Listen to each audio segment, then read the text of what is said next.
ini kita merayakan kebangkitan Tuhan Yesus. Kuburnya sudah kosong.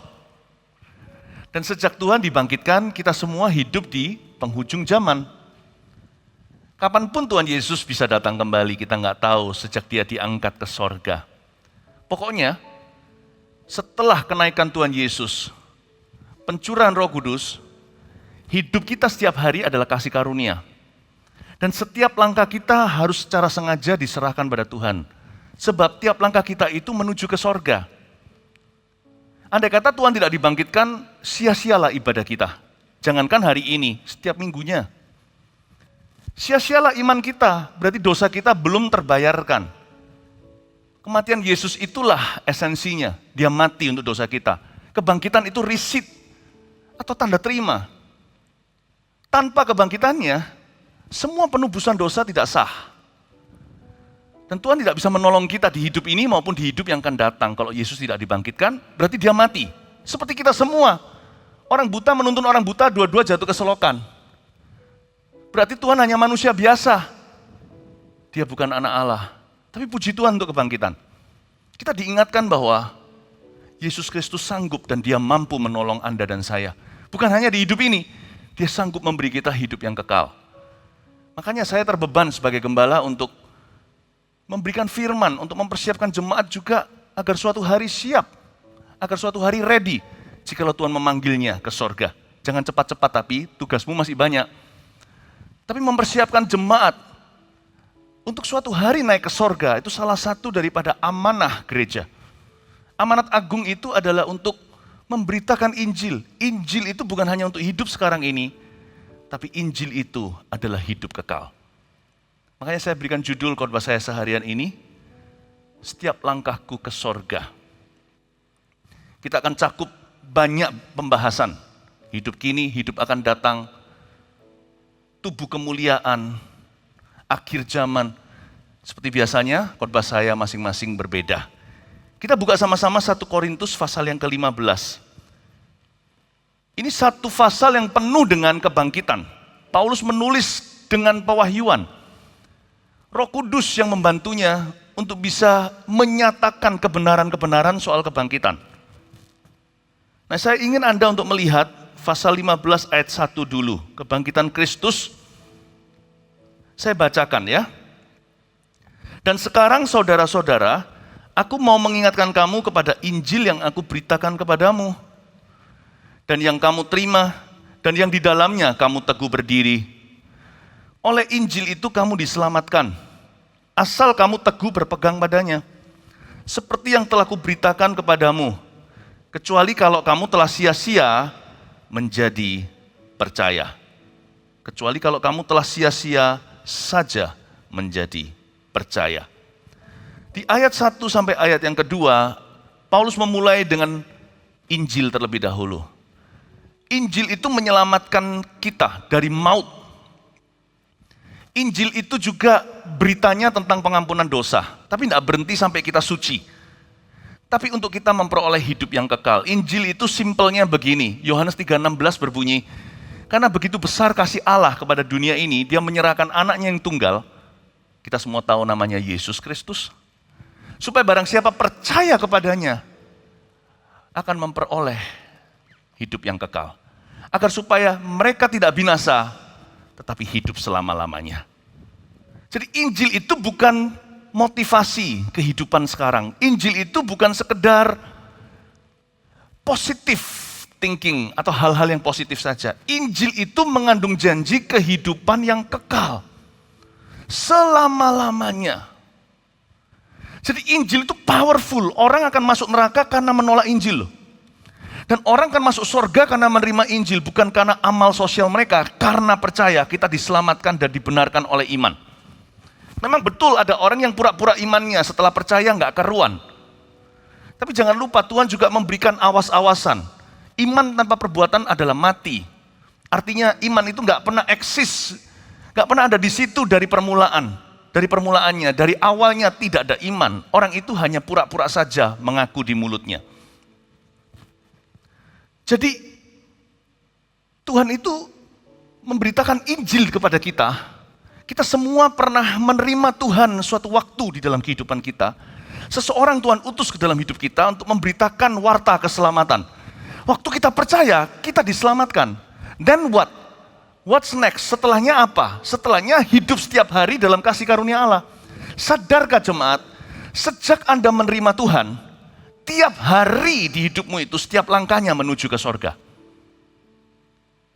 Anda dan saya harus diingatkan di hari kita merayakan kebangkitan, kita ini ultimately, ujungnya itu kemana? Where are we going in the end? Pada akhirnya itu kita menuju sesuatu. Kemana itu? Ke sorga. Ini bukan sorga yang di bawah telapak kaki ibu. Ini sorga yang dikatakan dan diajarkan di dalam firman suci. Ini sorga beneran. Nah, untuk kita berjalan dari sini ke sana, sekalipun hari ini kita sudah diselamatkan, masih ada proses berjalan. Keselamatan kita akan diuji. Kita tidak bisa memperoleh keselamatan dengan usaha kita. Artinya nggak apa-apa, gua cicil pelan-pelan. Di kayu salib Yesus berkata sudah selesai alias sudah lunas. Tetapi sekalipun kita menerima keselamatan itu per today, hari ini ketika kita terima Tuhan, kita masih perlu waktu berjalan dan diuji keselamatan itu. Apakah kita ini golongan domba yang sungguh-sungguh diselamatkan atau kambing yang pura-pura? Itu akan diuji. Itulah sebabnya Paulus yang sama yang menulis 1 Korintus 15, di surat yang lain dia berkata begini, kerjakanlah keselamatanmu dengan takut dan gentar. Nah, saya mau ajak Anda untuk melihat bagaimana setiap langkah kita setelah kita mengaku diselamatkan itu penting sekali untuk membuktikan kita milik siapa. Sekali lagi loh ya, Tuhan tidak berkata gini, kamu buktikan dulu seumur hidupmu kalau kamu layak ke sorga. Kalau kamu hidup kudus dan suci, tidak bercacat celah, aku akan menerima nanti di pintu gerbang, tidak ada yang menolakmu. Malaikat tidak satu pun yang akan berkata, enyahlah. Tuhan tidak berkata begitu. If you're safe, you are safe. Kalau Anda sudah selamatkan hari ini, you are safe. Do not doubt, jangan ragu-ragu. Tapi, masuklah dalam proses ilahi. Dan kita punya keselamatan yang kita terima itu, pasti akan diuji. Jangan mundur. Kita lihat sekarang gimana Injil diuji dalam kehidupan orang percaya. Di setiap langkah hidupnya. Ayat 1 saya ulang lagi. Dan sekarang saudara-saudara, aku mau mengingatkan kamu. Seperti yang saya lakukan barusan kan. Aku mau mengingatkan kamu kepada Injil yang aku beritakan kepadamu. Saya mengingatkan Anda akan Injil yang pernah diberitakan kepada Anda. Dan yang kamu terima, garis bawahi terima nomor 1. Dan yang di dalamnya kamu teguh berdiri, garis bawahi teguh berdiri nomor 2. Oleh Injil itu kamu diselamatkan, maksudnya per hari itu kamu menerimanya. Asal kamu teguh berpegang padanya, garis bawahi nomor 3, teguh berpegang. Sekarang coba saya jelaskan. Ada kata terima, teguh berdiri, teguh berpegang. Injil yang diberitakan kepadamu akan melalui proses ini. Terima, itu bicara tentang suatu hari dulu ketika Anda menerima Yesus. Teguh berdiri, itu bicara tentang bagaimana Anda hidup di dalam Yesus setiap hari. Teguh berpegang adalah keputusan Anda untuk tetap sama Yesus ketika hidup Anda susah. Aku mengingatkan kamu kepada Injil yang aku beritakan kepada kamu, yang kamu terima. Yang kamu terima itu bicara tentang the first day. Coba nostalgia, kapan Anda terima Tuhan? Saya tepatnya September 1992, hampir 30 tahun yang lalu. That was my first day. Itulah hari di mana dikatakan tentang saya, Injil diberitakan dan saya menerimanya. Paulus menulisnya, yang kamu terima ketika Injil diberitakan kepadamu.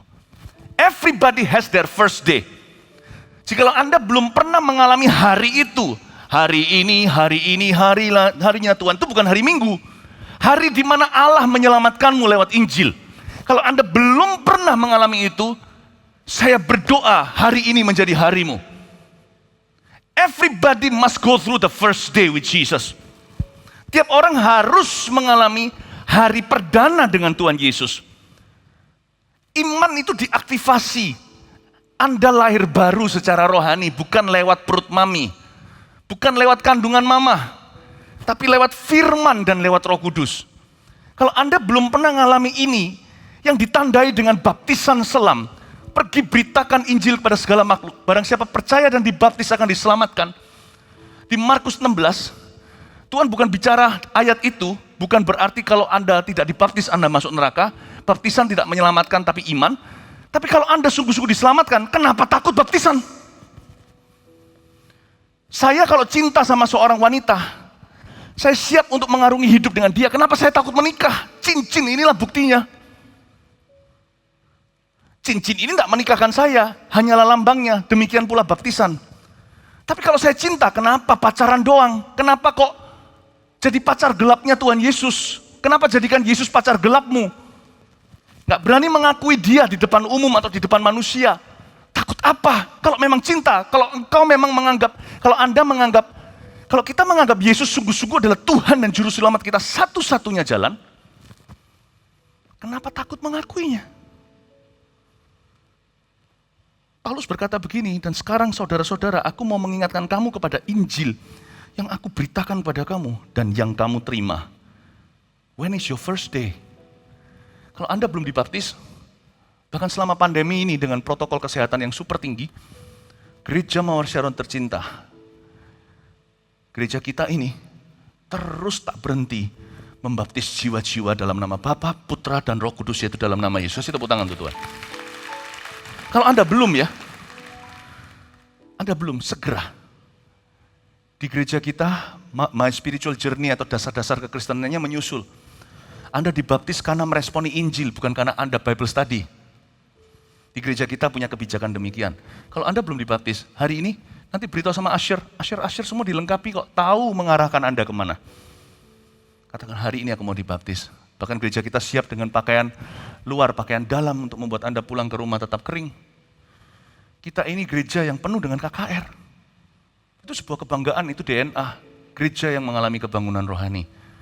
If this is not, you haven't experienced your first day. Kalau Anda belum mengalami iman perdanamu, hari ini let's seal the deal. Mari kita materaikan dengan baptisan. Dan kalau Anda belum terima Tuhan, terimalah Tuhan hari ini. Yang kamu terima, first day. Lalu setelah itu, kamu teguh berdiri. Itu every day. Kalau ikut Yesus itu, bukan memiliki agama. Ikut Yesus itu memiliki hubungan. Kata kamu teguh berdiri di dalamnya itu, don't just receive the gospel, but stand in the gospel. Live in the gospel. Jangan hanya mulut mengaku menerima Injil, tapi hidupnya berbeda. Kalau kita menerima Injil, izinkan Injil masuk di dalam hidupmu dan menjadi pedomanmu setiap hari. Kamu teguh berdiri di dalamnya, artinya hidupi Injil itu. Jangan seperti tanah yang ditaburi benih, tapi karena tipis tanahnya, sehingga dia tidak berakar, tumbuhlah, kena matahari, kena perkara-perkara duniawi, sebentar aja lupa kalau dia pernah terima Tuhan. Matilah benih itu. Bukan karena salah benihnya, tapi karena hatinya tidak berniat membawa Injil ke dalam kehidupannya. Kalau kamu menerima itu first day, kamu teguh berdiri di dalamnya itu every day. Jangan jadi jemaat mingguan, Tuhan tidak berkenan. Jangan jadi orang Kristen yang datang ke gereja doang. Apa yang diajarkan di sini, bawa pulang ke rumah dan praktekkan, jadi pelaku firman. Itu yang berkenan pada Tuhan. Bapakku, persembahkan tubuhku sebagai persembahan yang hidup, kudus, berkenan kepadamu. Kita harus membawa firman itu sampai mendarah daging di dalam hidup kita. Jadi jangan sampai yang jadi Kristen itu hanyalah mulut atau lidah bibir doang. Seluruh hidup kita harus kita serahkan. Tuhan berkata dengan jelas, kamu tidak bisa ikut aku kalau kamu tidak sangkal diri, pikul salib, dan ikut aku setiap hari. Kalau kamu ikut aku, tetapi kamu tidak mau membajak, menoleh ke belakang, kamu tidak bisa membajak bersama dengan saya. Tuhan berkata dengan jelas, if you want to follow me, kalau engkau mau mengikut aku harus jadi Tuhan dan Juru Selamat atas seluruh area hidupmu. Christianity is not a religion. It is a holy relationship with God. Kekristenan itu bukan agama, tetapi hubungan yang nyata dengan Tuhan. Teguh berdiri di dalam Injil itu. Jadi jemaat yang datang hari Minggu contohnya begini. Anda mendengar firman, Anda bawa pulang. Anda praktekkan, Anda sengaja teguh berdiri di dalam firman yang Anda terima. Anda sengaja teguh berdiri di dalam Injil yang Anda terima hari itu. Teguh berdiri itu artinya punya pendirian. Berarti kita secara sengaja mempraktekkan, membawa firman itu ke dalam kehidupan kita sehari-hari. Jikalau kamu menerimanya, itu artinya first day. Kamu teguh berdiri di dalamnya, itu artinya every day. Nah ini yang susah, teguh berpegang padanya. Itu difficult days. Tahu nggak? Setiap kita yang mengaku Yesus adalah Tuhan, pasti akan ada kuota penderitaan. Namanya memikul salib itu pasti ada harga yang dibayar. Ke sorga itu murah, kita nggak bayar apa-apa, diberikan cuma-cuma. Tetapi untuk kita bisa hidup setia pada Kristus, sampai kita masuk sorga, antara dari hari kita menerima Tuhan, hingga hari kita meninggal dunia, atau Tuhan datang kembali, itu ada harga yang dibayar. Itu ada harga yang dibayar. Teguh berdiri, teguh berpegang padanya adalah difficult days. Akan ada hari-hari susah di dalam hidup kita. Susah untuk bersyukur, susah untuk setia. Susah untuk tetap jadi orang Kristen. Susah untuk terus ke gereja, susah untuk terus melayani. Susah untuk tetap percaya. Entah itu karena kita mengalami suatu kehilangan. Terpukul oleh sebuah musibah. Seperti Ayub, gua salah apa? Atau mungkin karena kita itu karena kecerobohan kita sendiri, kita mengalami sebuah kekalahan besar dalam hidup ini. Namun ujungnya Tuhan yang disalahkan. Atau ada waktunya, sekalipun kita nggak salah, kita kena suatu malapetaka yang di luar dugaan kita, dan bukan karena ulah kita, bisa jadi karena ulah orang lain. Karena kita nggak mengerti harus berpikir apa dalam kondisi seperti ini. Jalan pintas paling mudah adalah mengambing hitamkan Tuhan, karena Tuhan kan maha tahu, Tuhan maha kuasa. Pokoknya apa-apa salahkan dia dulu aja. Akan ada hari-hari di mana setan mendapatkan akses VIP dalam kehidupanmu untuk menggelitikmu. Bahkan bisa lewat istrimu kalau perlu. Kutuki Tuhanmu, buat apa? Mengabdi sama dia, lu dapat apa? Those are the days, itulah hari-hari yang tidak pernah berhenti datang di dalam hidup kita, musiman. Namun tidak setiap hari, karena Tuhan berjanji, kita tidak akan dicobai melebihi kekuatan kita. Tapi hari-hari itu pasti tiba. Sementara saya berkhotbah seperti ini, hari-hari saya nanti yang beginian itu sudah direservasi. Bukan karena Tuhan itu benci saya, atau Tuhan itu sentimen secara pribadi. Bukan karena Tuhan tidak percaya kalau saya diizinkan suatu hari nanti saya dicobai sesuatu ini, nggak tahu apa yang akan menimpa. Itu berarti Tuhan percaya sama saya.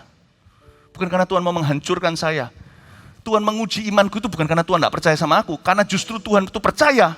Nggak apa-apa saya dikasih ulangan. Saya tidak ngomong gini menantang atau minta Tuhan silahkan berikan pencobaan. Sedangkan doa Bapak kami sendiri mengatakan begini, janganlah tuntun aku ke dalam pencobaan. Bapa kami di dalam sorga, dikuduskanlah namamu. Bebaskan kami dari segala yang jahat. Jangan tuntun kami ke dalam pencobaan. Saya nggak nantang. Tapi fakta realita, di dunia ini, di hidup ini, kata Yesus, kamu akan mengalami berbagai macam pencobaan. Tapi kuatkan hatimu, aku telah mengalahkan dunia. Yesus secara jujur memberitahu pada murid-muridnya, it's not smooth sailing guys. Kamu tidak akan berlayar secara mulus di hidup ini. Karena kamu murid-muridku. Itulah sebabnya kita tidak boleh keluar pepatah begini di mulut kita. Aku ikut Tuhan, kok jadi susah? Emangnya ada janji ikut Tuhan jadi mudah? Kenapa Tuhan izinkan ini dan itu? Asal tidak ada dosa tuduhan pada kita, tenanglah. Jikalau Allah di pihak kita, siapa lawan kita? Yang penting ada kesaksian roh bahwa Allah membela. Yang penting ada suatu rasa aman di dalam dada. Apapun terjadi dalam hidupku, Tuhan Yesus baik. Kalau sesuatu terjadi, saya hadapi day per day. Those difficult days, hari-hari susah kalau itu menimpa hidup saya, tak hadapin satu-satu bersama Yesusku. Jadi saya nggak perlu tidur malam ini khawatir besok apa yang akan menimpa aku ya. Toh apapun yang saya takutkan nggak tentu terjadi. Ngapain dipikirkan? Emangnya khawatir bisa menambah sehasta? Nggak usah, karena itu yang saya pikirkan. Ini disiplin rohani saya. Semua yang benar, yang kudus, yang suci, yang sedap didengar, yang layak dipuji, kupikirkan semua ini. Kesusahan sehari untuk sehari, besok kalau datang ya gua hadapi. Asal nggak ada tuduhan di hati saya. Kalau itu datang, saya nggak berkata, aduh aku salah apa, enggak. Kalau itu sampai tiba, saya akan berkata, Tuhan, your grace is sufficient for me. Kasih karuniamu cukup bagiku. Justru kuasamu sempurna di saatku lemah. Saya tidak pernah punya kekhawatiran. Gak usah pikir terlalu panjang. Belajar untuk jalan tiap hari dalam kasih karunia. Yang penting pokoknya, komitmen saya adalah saya terima Injil. Setelah itu saya teguh berdiri. Saya pastikan saya bukan orang Kristen mingguan. Saya pastikan saya bawa Yesus setiap hari di hidup saya. Firman yang saya dengar, saya jadikan pelita bagi kakiku. Jangankan sehari 24 jam. Setiap langkahku diatur oleh Tuhan.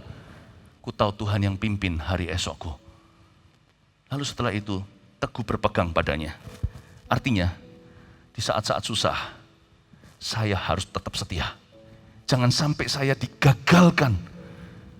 Jangan sampai saya menerima keselamatan 30 tahun lalu setengah jalan kandas imanku. Berapa banyak orang murtad hidupnya. Kembali ke jalan yang lama. Pernah melayani Tuhan, sekarang kecewa, sekarang absen sama Yesus.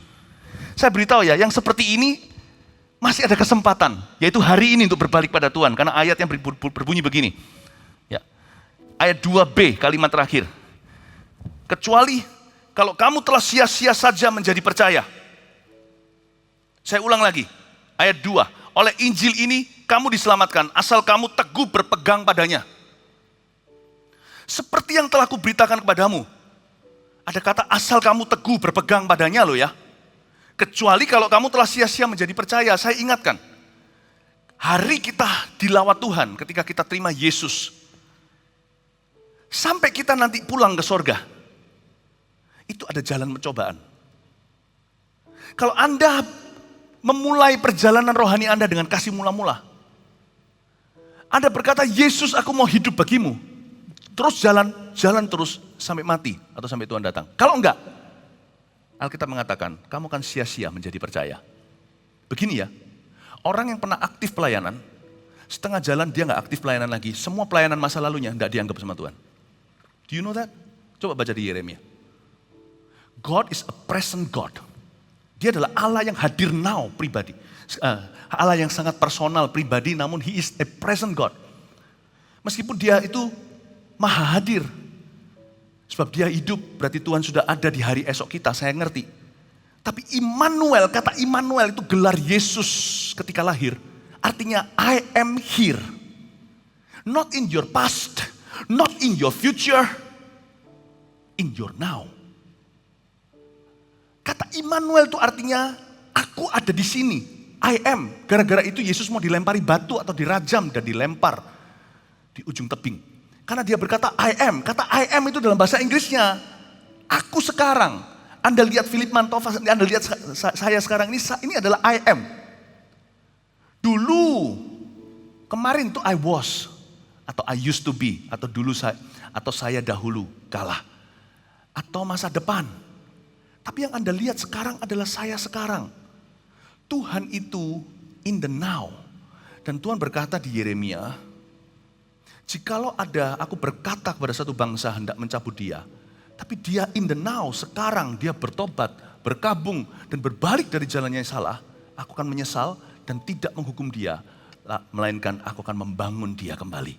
Tapi kalau ada satu negara atau satu bangsa yang pernah aku berkata aku akan membangunnya, tetapi hari ini dia mungkir atau dia berbalik arah, dia berubah setia dan melakukan apa yang jahat di mataku, semua perbuatan baiknya tidak akan kuingat di masa lalu. Aku tidak akan membangunnya, aku akan menyesal akan janjiku dan aku akan menghukum dia. Yes, I'm for your future. Ya, aku untuk masa depanmu, tapi aku di masa kinimu. Aku Immanuel, kata Yesus. Aku ada di sini sekarang.